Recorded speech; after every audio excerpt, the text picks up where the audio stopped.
बिस्मिल्लाहिर्रहमानिर्रहीम। अस्सलामु अलैकुम रहमतुल्लाहि व बरकातुहू।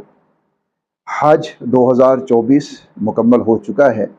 हुज्जाज कराम की वापसी शुरू है। एक और अमल है जिसको उम्रा कहा जाता है, और हर किसी की, हर मोमिन की ये ख्वाहिश होती है कि मैं हज करूं, और अगर हज नहीं कर सकता बिलफर्ज तो मैं कम अज़ कम उम्रा ज़रूर करूं। तो उम्रे की चाहत तो सभी के दिल में होती है और बहुत ज़्यादा होती है। तो आज की वीडियो के अंदर मैं आपको एक अमल बताऊंगा, बल्कि दो अमल बताऊंगा मैं आपको।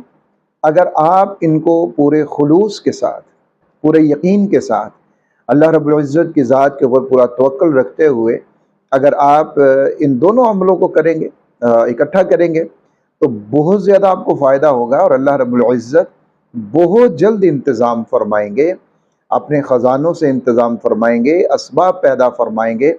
अगर आप आज ये अमल उस वक़्त शुरू कर रहे हैं कि जब आपके पास उम्रा के लिए एक पैसा भी नहीं है, तो अल्लाह रब्बुल इज़्ज़त की तरफ से असबाब पैदा होंगे और आप बहुत जल्द उम्रा के लिए चले जाएंगे।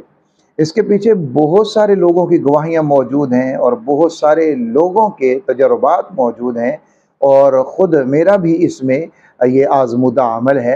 और हमारे दोस्त हैं एक मौलाना साहब, वो भी अभी पिछले दिनों जो हैं वो हज से पहले तकरीबन फरवरी में, रमज़ान से पहले, हमारे एक दोस्त हैं मौलाना साहब, वो रमज़ान से पहले उम्रा पर गए। तो ये 2-3 दिन पहले ही उनसे बात हो रही थी, तो वो भी कहने लगे कि मैं भी यही अमल करता था और अल्लाह रब्बुल इज़्ज़त ने मुझे दूसरी मरतबा उम्रे की सआदत नसीब फरमा दी। लेकिन शर्त क्या है? यकीन कामिल के साथ और अपनी बसात के मुताबिक तैयारी शुरू करनी है। बसात के मुताबिक यानी अगर आप रोज़ाना का 10 रुपया भी जमा कर सकते हैं उम्रा की नीयत से, तो रोज़ाना 10 रुपये जमा करने शुरू कर दें। ये ना सोचें कि मेरे इन 10 रुपये से क्या होगा, बस आपने शुरू कर देने हैं। अगर रोज़ाना के 10 रुपये भी आप निकाल सकते हैं तो निकालना शुरू कर दें और साथ में ये अमल शुरू कर दें। इंशाअल्लाह ताला अल्लाह ताला आसानी फरमाएंगे। तो पहले तो मैं वो अमल बता देता हूँ, वो आसान भी है और बहुत सारे सैकड़ों अफराद का, लोगों का, उलमा का, सालिहीन का वो आज़मूदा अमल है। और पहले मैं वो बताता हूँ, और दूसरा एक और अमल इसके साथ मैं बताता हूँ। वो उस अमल की बरकत से जहाँ आपके लिए उम्रे का सफ़र आसान होगा, रास्ते खुलेंगे, वहीं पर आपके लिए दुनिया आखिरत की कामयाबियाँ भी होंगी। रिज़्क़ में वुसअत, रिज़्क़ में बरकत, परेशानियाँ दूर, बीमारियों से हिफाजत और शिफा। और बहुत बड़ा उसका जो एक और फ़ायदा है वो ये कि इंशाअल्लाह ताला उस अमल की बरकत से रसूलुल्लाह सल्लल्लाहु अलैहि वसल्लम की ख्वाब में ज़ियारत भी नसीब हो जाएगी इंशाअल्लाह ताला। तो पहला अमल आपने क्या करना है? जब भी अज़ान हो, अज़ान को आपने इंतहाई तवज्जो के साथ सुनना भी है और अज़ान का जवाब भी देना है। अज़ान को सुनना भी है, अज़ान का जवाब भी देना है। और जब अज़ान मुकम्मल हो जाए फिर आपने दुरूद शरीफ पढ़ना है और उसके बाद आपने अज़ान के बाद वाली दुआ पढ़नी है।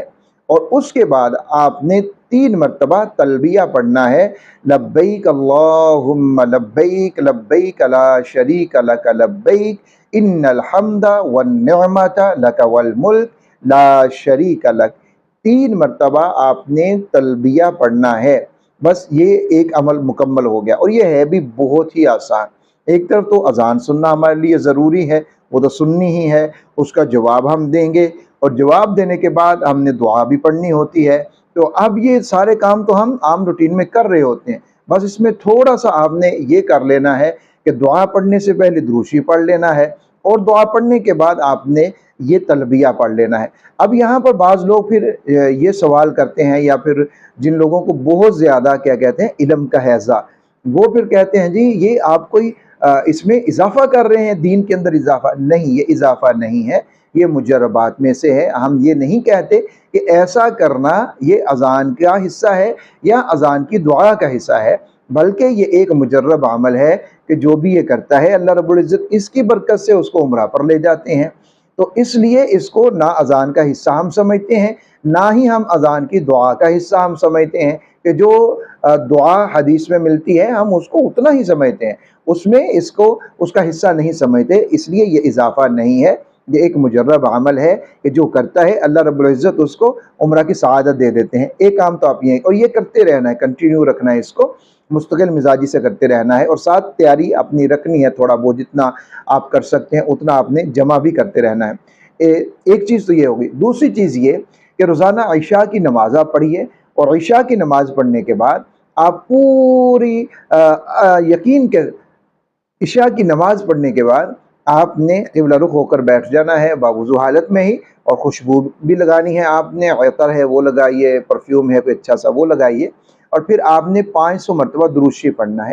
اب یہ درود شریف آپ کوئی بھی پڑھ سکتے ہیں، بڑا بھی مختصر بھی، جو بھی آپ اپنے ٹائم کے حساب سے سمجھتے ہیں کہ میں مختصر پڑھ لوں، جیسے صلی اللہ علی النبی الامی، یہ بھی درود ہے، اس کو پڑھ لیجئے، صلی اللہ علی محمد صلی اللہ علیہ وآلہ وسلم، یعنی جو بھی آپ مختصر درود پڑھنا چاہیں مختصر درود بھی پڑھ سکتے ہیں، آپ اس کو پڑھیے، اور اپنے ذہن کے اندر آپ نے اپنے مقصد کو رکھنا ہے۔ اس کو یہ عمل بھی آپ نے مستقل کرتے رہنا ہے۔